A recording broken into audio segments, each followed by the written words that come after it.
It's quite a wave that comes at you, and we could tell that we were starting off on a good thing. From the dizzying heights of country music fame to the tragic depths of addiction and despair, the life of Roger Miller is a cautionary tale of the dangerous pitfalls that lie in the shadows of the music industry. Join us as we uncover what happened to Roger Miller and how his bad decisions affected his personal life. How Roger's career affected his personal life. Roger Miller faced significant challenges related to substance misuse, including issues with drinking and substance use, which contributed to a challenging personal life. His existence was characterized by a complex interplay of achievements and difficulties. Over the course of his life, he was married 3 times and fathered 7 children, all while striving to establish a remarkable career in music. His initial marriage to Barbara Crow was brief, concluding in divorce in 1957 after only a few years. This early relationship set the stage for Roger's ongoing struggles in his personal life. In 1958, he married Leah Kendrick, and although their union lasted over a decade and produced 4 children, Dean, Shannon, Ronnie, and Larry, it was not without its own challenges. Despite an outward appearance of stability, the pressures of Roger's rising fame in the 1960s, combined with his personal battles, began to take a toll on their marriage. By 1971, the combined stress became impossible to overcome, leading to their divorce. Roger's third and final marriage was to Mary Arnold, a former member of the musical group Kenny Rogers and the First Edition. They wed in 1977, and this relationship provided Roger with a sense of stability and comfort amidst the chaos of his earlier experiences. Mary provided Roger with a level of support that his previous partners had not, offering him a sense of tranquility and stability that he had long desired. Their relationship persisted until Roger's passing, representing a time of relative peace and personal satisfaction in his later years. Throughout his life, Roger Miller struggled with addiction, a conflict that was both public and intensely personal. His battles with alcoholism were widely reported, and he was open about his struggles during interviews and public engagements. During the peak of his fame in the 1960s, Roger's consumption of heavy drinks and substance increased, resulting in increasingly erratic behavior. This not only strained his personal relationships, but also posed a significant threat to his career. Friends, family, and colleagues observed the dangerous effects of addiction on Roger. However, his musical talent and commitment remained steadfast. Despite the adversities brought on by his addictions, Roger continued to produce innovative and impactful music, with his humor and creativity evident in his work, even as he confronted his personal challenges. The 1970s represented a significant moment in Roger's life as he sought treatment for his addictions and made a determined effort to reclaim control over his life. Achieving sobriety enabled him to concentrate more fully on both his career and personal affairs, resulting in a resurgence of creativity and stability. Roger emerged as a proponent of sobriety within the music industry, frequently sharing his experiences candidly to assist others grappling with similar issues. While we recount the moments that Roger influenced the music industry, it won't be bad if we take a look at one crucial moment in his life which made him more popular than imagined. One significant moment. The 1980s marked a significant period of achievement for Roger Miller, emerging from an unforeseen domain, Broadway. His contributions to the musical Big River, an adaptation of Mark Twain's The Adventures of Huckleberry Finn, stand as a pinnacle of his artistic career. The musical, for which Roger composed the score, garnered both critical acclaim and commercial success, culminating in a Tony Award for Best Score. This recognition held profound significance for Roger, symbolizing not only a professional victory, but also a personal journey towards stability and fulfillment. Roger Miller's life exemplifies the strength of resilience and the lasting influence of creativity. Despite facing personal challenges, including struggles with addiction and the difficulties of sustaining relationships under public scrutiny, his legacy as a groundbreaking and impactful figure in music endures. His capacity to transform his life experiences into artistic expression, along with his unwavering commitment to sobriety and personal stability in his later years, has left a lasting impression on the music industry and on those who knew him intimately. Through his music and narrative, Roger Miller continues to serve as an inspiration, highlighting the intricacies of the human experience and the profound potential for redemption. In the realm of Broadway, Big River was not merely a project for Roger, it was a proof of his versatility as an artist. The musical's blend of country, folk, and bluegrass elements showcased his unique ability to weave storytelling with melody, capturing the essence of Twain's characters and their journeys. The score resonated with audiences, breathing new life into the classic tale and allowing a new generation to connect with its themes of friendship, freedom, and moral growth. The success of Big River not only heightened Rogers' place in the pantheon of American musical theater, but also opened doors for other country artists to explore Broadway, bridging the gap between genres and expanding the landscape of musical storytelling. Rogers' journey was not without its trials. His early life was marked by a challenging upbringing, which shaped his worldview and fueled his creativity. The pressures of fame and the music industry often exacerbated his struggles with addiction, leading to periods of personal turmoil. However, Rogers' resilience shone through as he sought help and embraced sobriety, using his experiences as a catalyst for growth. This transformation was reflected in his later works, which often carried themes of redemption, hope, and the importance of self-acceptance. By the early 1980s, Roger Miller's career had experienced a decline, leading to a diminished public presence. Nevertheless, his creative spirit remained vibrant, and he was keen to pursue new artistic endeavors. In 1983, he was approached by playwright and director Randall Miller, along with producer Doug Howard, who presented him with an exciting opportunity to compose the score for a Broadway musical adaptation of Mark Twain's renowned novel, The Adventures of Huckleberry Finn. Initially, Miller was reluctant, as he had no prior experience in writing for the stage, and the prospect of creating a complete musical score felt overwhelming. However, after engaging with the script and revisiting Twain's narrative, he found himself inspired by its themes of camaraderie, liberty, and the quest for self-identity. Consequently, he accepted the challenge, leading to one of the most artistically rewarding periods of his career. Big River, The Adventures of Huckleberry Finn made its Broadway debut in 1985, achieving immediate acclaim. The musical showcased a diverse and rich score that seamlessly integrated elements of country, bluegrass, and gospel, reflecting Miller's profound connection to American musical traditions.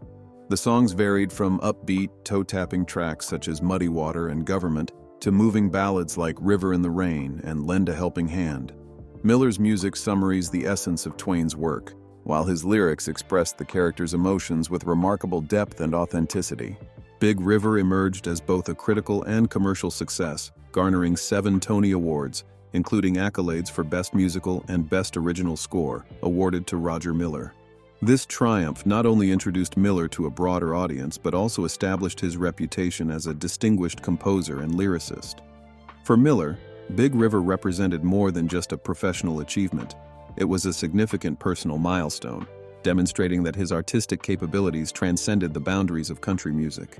He crafted a work that has endured through the years. Furthermore, the success of Big River left a profound mark on Broadway, being one of the pioneering musicals to integrate country and bluegrass elements into its score, thereby paving the way for subsequent productions that would delve into the fusion of musical theater and American roots music. Miller's contributions to Big River exemplify his artistic versatility and his talent for creating music that resonates across various genres. In the years following the success of Big River, Roger Miller continued to engage in music performance and recording, although he gradually withdrew from the limelight to prioritize family life and enjoy a more tranquil existence away from public scrutiny. Nevertheless, his impact on the music industry remained significant, with his songs continuing to be cherished by both fans and fellow artists. Death and legacy. Tragically, in 1992, Miller was diagnosed with lung and throat cancer, a condition likely linked to his history of heavy smoking. Despite his health challenges, he persevered in his musical endeavors, culminating in a final concert in Branson, Missouri, shortly before his passing. Roger Miller, a celebrated figure in the world of music, passed away on October 25, 1992, at the age of 56. Despite his untimely death, his legacy continues to thrive, primarily through the enduring popularity of his music. Over the years, numerous artists across various genres have covered his songs, showcasing the universal appeal and timeless quality of his work. This cross-genre influence highlights Miller's remarkable ability to connect with audiences, transcending the boundaries of country music to leave an indelible mark on the broader musical landscape. In recognition of his significant contributions to the music industry, Miller was posthumously inducted into the Country Music Hall of Fame in 1995. This honor not only marked his status as a country music icon, but also served as a proof of the lasting impact of his artistry. His songs, which often blend humor, wit, and genuine emotion, set him apart from his contemporaries and have continued to inspire countless musicians and songwriters. Miller's songwriting is characterized by memorable melodies and insightful lyrics that resonate deeply with listeners. His ability to craft songs that evoke a range of emotions, from joy to nostalgia, has ensured that his music remains relevant and cherished by audiences of all generations. Classics such as King of the Road, Dang Me, and Chug-a-Lug exemplify his unique style, combining catchy tunes with clever wordplay and relatable themes. As time goes on, the celebration of Roger Miller's contributions to music only grows stronger. His work is frequently revisited and reinterpreted by new artists, ensuring that his spirit and creativity continue to inspire future generations. The legacy of Roger Miller is not just in the songs he wrote, but in the joy and laughter they bring to listeners, making him a beloved figure in the annals of music history. Roger Miller's contributions to American music history are exemplified by his iconic songs, such as King of the Road, Dang Me, and Big River. Beyond his musical accomplishments, Miller's life narrative illustrates the profound impact of resilience and artistic innovation. Despite encountering various obstacles and difficulties, he attained remarkable success through his exceptional talent and unwavering resolve. His body of work continues to inspire and captivate audiences, heighten his legacy as one of the preeminent songwriters and performers of his era. Now that we've gotten a glance on what happened to Rogers, let's take a step back to how everything started. The formative years. Roger Dean Miller was born in January 1936 in Fort Worth, Texas, to Jean and Lou Dean Miller. Tragically, his father succumbed to spinal meningitis when Roger was merely 1 year old, leaving his mother to raise him alongside his two older brothers, Dwayne and Wendell. The financial burden of single-handedly supporting 3 children during the Great Depression was considerable, prompting Laudine to make the heart-wrenching choice to send her sons to live with relatives. Roger was relocated to Eric, Oklahoma, where he resided with his aunt and uncle, Elmer and Armelia Miller, on their farm. Eric, a small rural community, was characterized by its agricultural lifestyle and strong sense of community. For young Roger, farm life presented both challenges and inspiration. He diligently assisted with the daily responsibilities inherent to farming. The rhythms of rural existence, the expansive landscapes, and the simple joys of small-town life would later emerge as prominent themes in his musical compositions. Despite the difficulties he faced, Roger's upbringing in Eric was not without its moments of happiness. Music was a vital element of the Miller household, with his uncles frequently playing instruments such as the fiddle and guitar during family gatherings. This early immersion in music, particularly in the genres of country and gospel, significantly shaped Roger's artistic direction. He later acknowledged his uncle Elmer, a skilled fiddle player, as a major influence in his decision to pursue a career in music. As a young boy, Roger exhibited a shy behavior, often withdrawing into his own imaginative realm.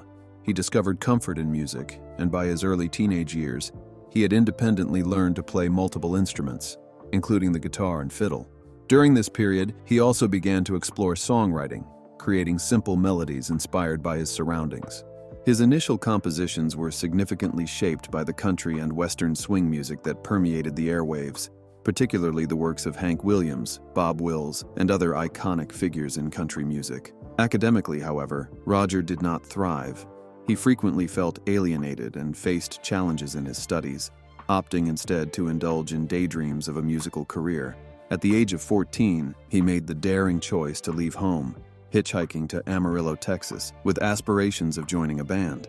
Although his first attempts to enter the music scene were met with failure, this experience only reinforced his determination to pursue a musical path. Upon returning home, he continued to hone his craft while completing high school. Nevertheless, his restless nature and yearning for freedom would soon prompt him to make another significant choice, which was enlisting in the military.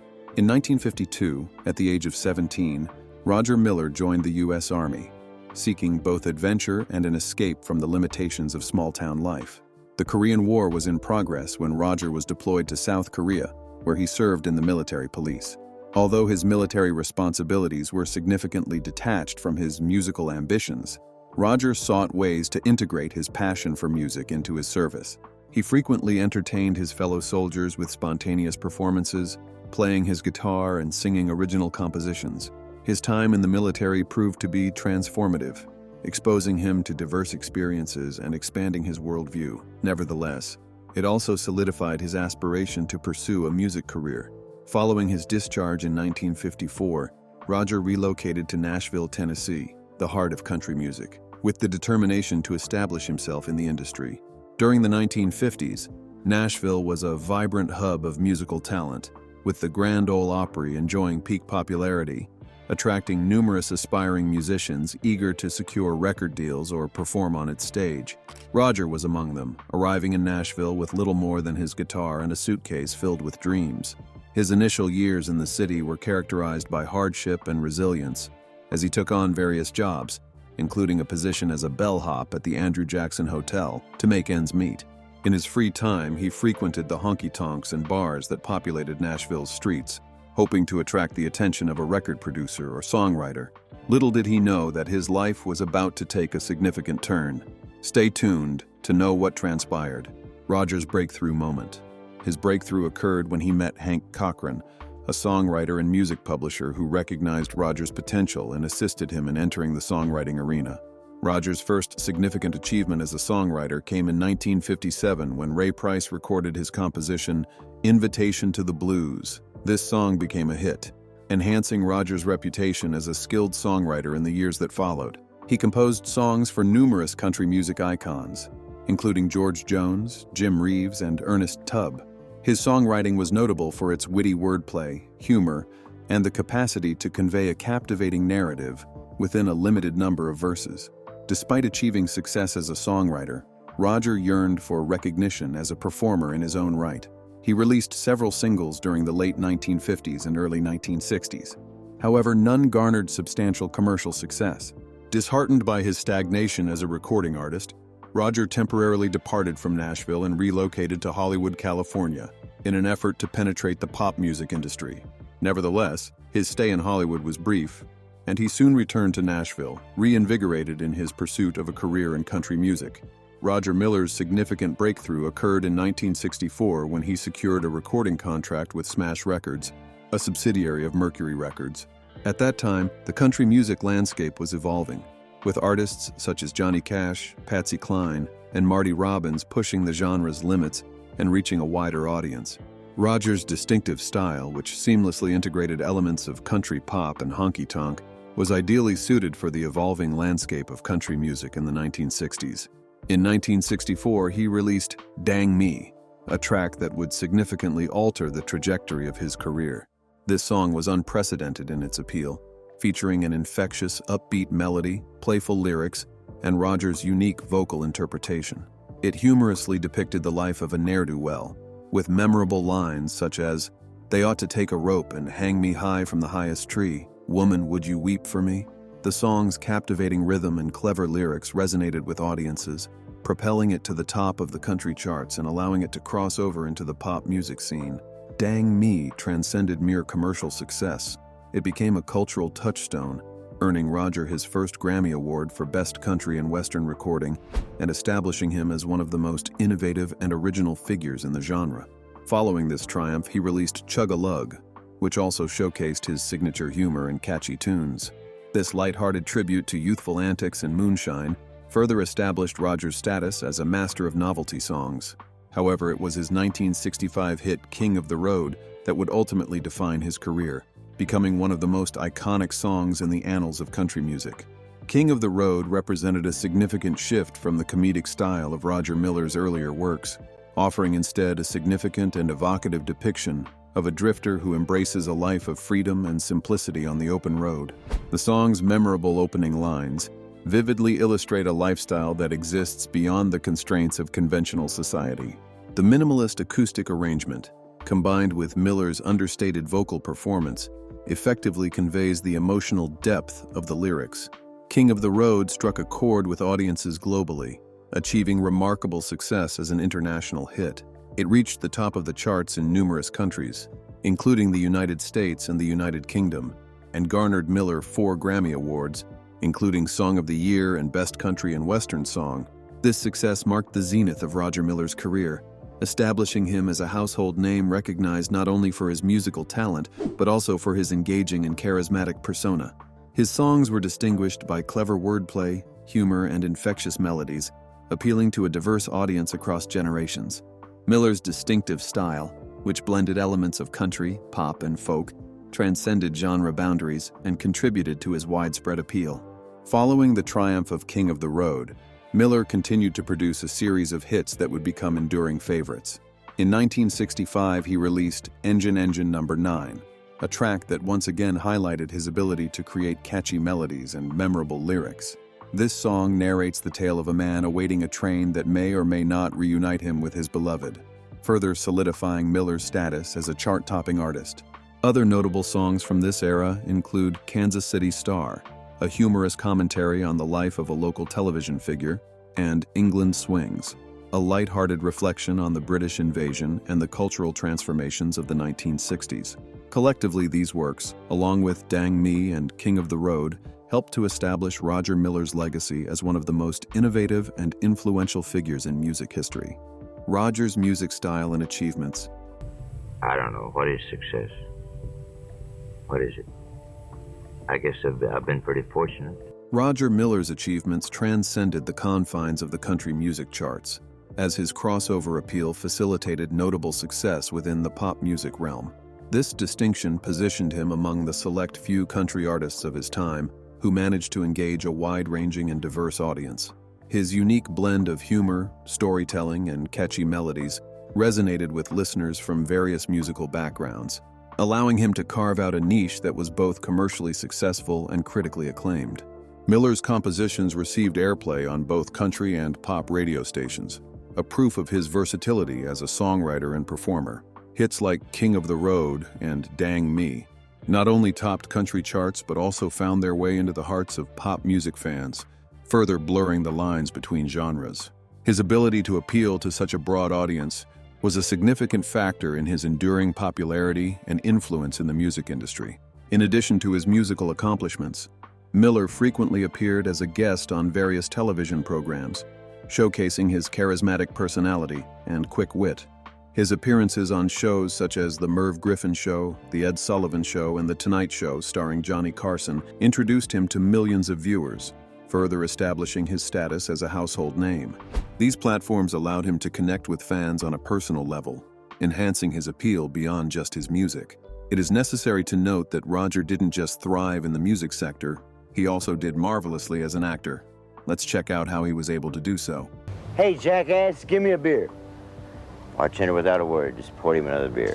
In 1966, Miller made his acting debut in the film Waterhole No. 3, a Western comedy featuring notable actors James Coburn and Carroll O'Connor. Although he held a supporting role, his contributions to the project extended beyond acting. He also wrote and performed several songs for the film's soundtrack, including the title track. This foray into film marked a significant expansion of his artistic repertoire, demonstrating his multifaceted talent and willingness to explore new creative avenues. Waterhole No. 3 achieved moderate box office success and marked the commencement of Miller's ventures into acting and film music. The film's reception, coupled with his musical contributions, opened doors for future opportunities in the entertainment industry. Throughout the 1960s and 1970s, he continued to write and record music, further marking his legacy in the entertainment industry. His innovative approach to songwriting and performance not only earned him numerous awards, including multiple Grammy Awards, but also inspired a generation of artists who followed in his footsteps. During this era, he produced multiple albums, notably The Return of Roger Miller, Words and Music, and A Tender Look at Love. These works encompassed a blend of original compositions and renditions of classic country and pop songs, highlighting Roger's adaptability as an artist. A significant endeavor from this time was his involvement in the soundtrack for Disney's 1973 animated feature Robin Hood. Roger was invited to participate by Disney producer Wolfgang Reitherman, who admired his musical talent. In addition to voicing the character Alan Adale, the rooster narrator, Roger composed and performed several songs for the film, including the memorable Not in Nottingham and Oodalali.